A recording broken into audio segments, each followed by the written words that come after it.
ആരോടുള്ള ദേഷ്യം തീർക്കുമല്ല കേട്ടോ. നമ്മുടെ ഇന്നത്തെ ടാസ്ക് എന്ന് പറഞ്ഞാൽ നല്ല സോഫ്റ്റായിട്ട് അത് നല്ല ലെയറായിട്ട് ചപ്പാത്തി എങ്ങനെ ഉണ്ടാക്കുക എന്നാണ്. ഞാൻ വലിയ എക്സ്പേർട്ടൊന്നുമല്ല, എന്നാലും എന്നെ കൊണ്ട് പറ്റുന്ന രീതിയിലൊക്കെ ഉണ്ടാക്കാൻ നോക്കുക. നമുക്ക് എത്ര ചപ്പാത്തിയാണോ ആവശ്യം അതിനനുസരിച്ച് മാവിനെ ഉരുളകളായിട്ട് നമ്മൾ സെറ്റാക്കി എടുക്കണം. ഞാനിവിടെ ഒരു 4-5 എടുത്തിട്ടുണ്ട്. അതെല്ലാം ഇങ്ങനെ ബോൾസാക്കി എടുത്ത് ആദ്യം എടുത്തൊന്ന് ചെറുതായിട്ട് പരത്തി ചെറിയൊരു റൗണ്ടാക്കുക.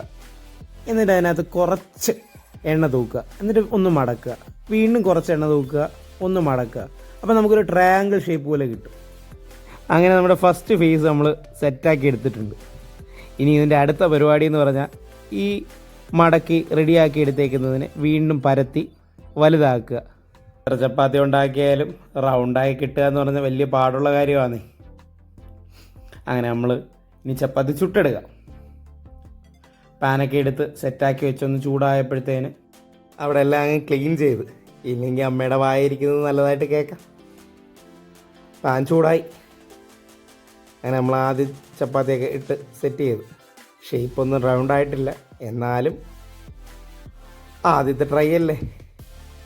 എണ്ണയൊക്കെ നമ്മുടെ ആവശ്യം അനുസരിച്ച് നമ്മൾ ചെയ്ത് കൊടുക്കുക. അപ്പോൾ നന്നായിട്ട് ചപ്പാത്തി പൊങ്ങി വരും. നല്ല വെന്ത് നല്ല സെറ്റാക്കി എടുത്തു. നമ്മൾ പരത്തിയതെല്ലാം ഇതേപോലെ ചെയ്ത് സെറ്റാക്കി ഒരു 4 പ്രാവശ്യം തിരിച്ചിടുകയും മറിച്ചിടുകയും ചെയ്തപ്പോഴത്തേക്കും നമ്മുടെ ചപ്പാത്തി സെറ്റാക്കി കിട്ടി. അങ്ങനെ നമ്മുടെ ലെയർ ചപ്പാത്തികളെല്ലാം നമ്മൾ ചുട്ടെടുത്തിട്ടുണ്ട്.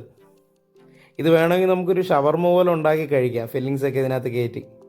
അപ്പോൾ കുറച്ചുകൂടെ ടേസ്റ്റ് ആയിരിക്കും. ഞാനിവിടെ ചിക്കൻ കറിയാണ് എടുത്തത്. നല്ല ടേസ്റ്റ് ആയിരുന്നു, എനിക്ക് ഇഷ്ടപ്പെട്ടു. സ്വന്തമായിട്ട് എന്തെങ്കിലും ഉണ്ടാക്കുമ്പോൾ അതിന് അടിപൊളി ടേസ്റ്റ് തന്നെ ആയിരിക്കുമല്ലേ. നിങ്ങളൊന്ന് ട്രൈ ചെയ്ത് നോക്ക്, എന്തായാലും പൊളിയായിരിക്കും. അപ്പോൾ ശരി, ഓക്കെ, ബായ്.